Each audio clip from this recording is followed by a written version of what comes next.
Hi, I'm Congressman Kevin McCarthy.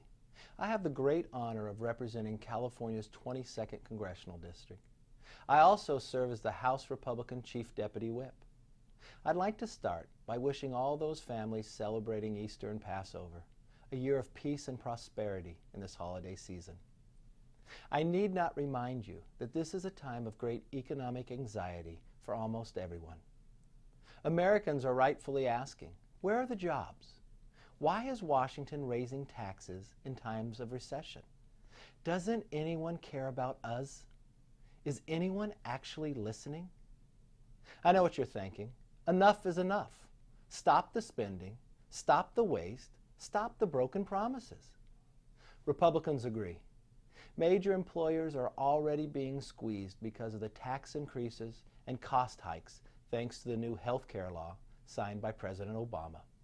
The new law is just the latest in a series of anti-taxpayer policies coming out of Washington that is making it harder for Americans to save, invest, and hire. But it is by no means the last. As a former small business owner, a deli here in Bakersfield, I know that there is risk involved in turning a new idea into a successful business. There is no reward without some risk. My small business, like many small businesses, was started on credit. At this time of high unemployment, when we need to focus on jobs, we should not be expanding government spending, government commitments, and government promises that crowd out the small businessman and businesswoman. That's not good for jobs. That's not good for anyone. From TARP and permanent bailouts to the cap-and-trade national energy tax, the government takeover of health care, and huge increases in the national debt, and now still more demands for more spending to change the financial regulations, we have run out of money. And yet this administration and congressional Democrats want to spend even more. So on behalf of the hardworking taxpayers of my district, I have one question for Washington. Who is going to pay for all your new spending? Last fall, when the controversial TARP program was on track to expire, Republicans voted to terminate the program and ensure that any unused funds were used to pay down our crushing national debt. Democrats instead forced through an extension so that they can use it as a slush fund for more wasteful Washington spending.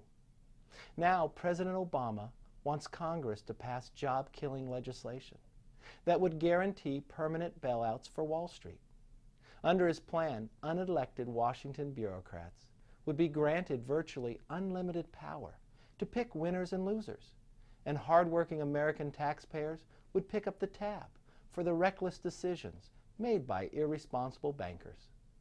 What's worse, this legislation fails to address the root causes of the economic crisis and housing meltdown, the lack of accountability in Washington and on Wall Street. Republicans have proposed a plan to protect taxpayers, end the permanent bailout, and get rid of TARP. Our plan would address the causes of the financial crisis and institute accountability while adopting a new approach to the markets that will no longer include using the taxpayer as Wall Street's financial lifeline.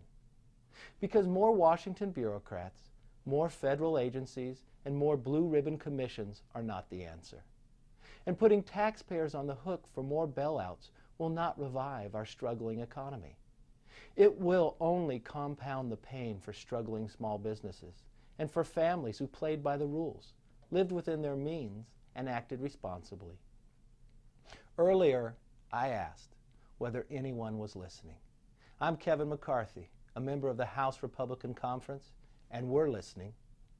And if you want to put an end to these big government bailouts, the reckless, wasteful spending, and the mountain of debt, we hope you're listening too.